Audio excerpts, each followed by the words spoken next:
Guys, ito na naman. Malakas ang ulan. Pag malakas ang ulan, ganito nangyayari sa Sapa, oh. Malalim yan, guys. Yan, oh. Pabahan na naman yung mga bata, oh.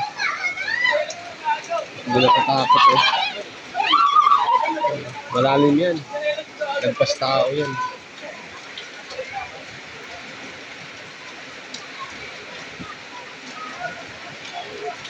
Naapaw talaga yun pag malakas ang ulan.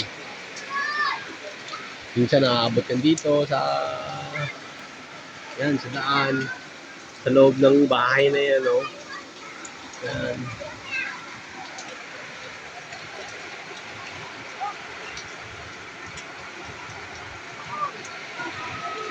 Buti humina yung yung ulan.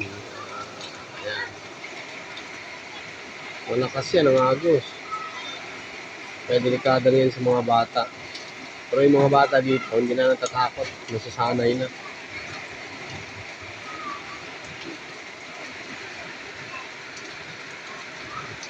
Diyan pala nahuli yung nakaraan. Diyan nahuli yung ahas. Yan. Sa may butas na yan, oh. Diyan nahuli.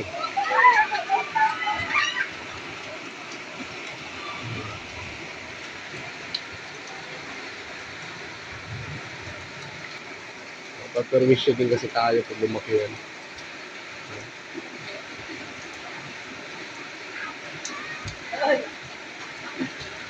Mga bata, tuwa pa.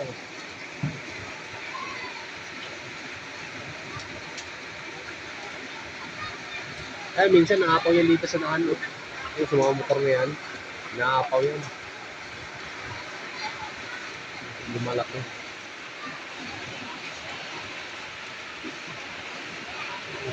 Masarap yung mga bata. Yun pala, yung court pala dun sa sa may ubak. Ayun, maapaw na rin. Para na swimming pool.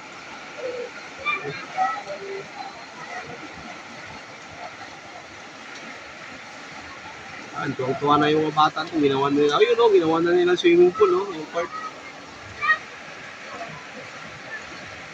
Sarap, mga bata.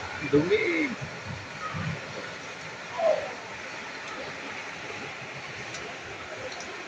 Buti humina yung ulan. Kasi pag humina ang ulan, hindi na rin siya tutuloy, hindi na rin siya lalaki.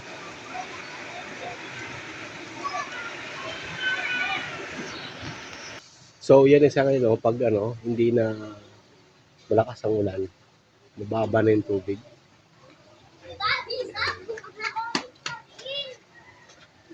Mababa na ang tubig.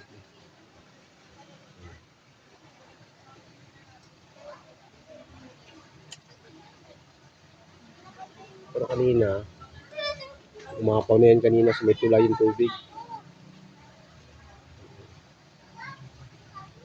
Malalim din yan, yung tubig na yan.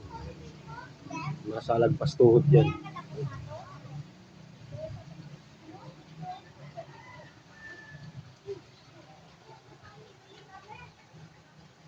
Buti na lang, hindi na lumpas yung ulan.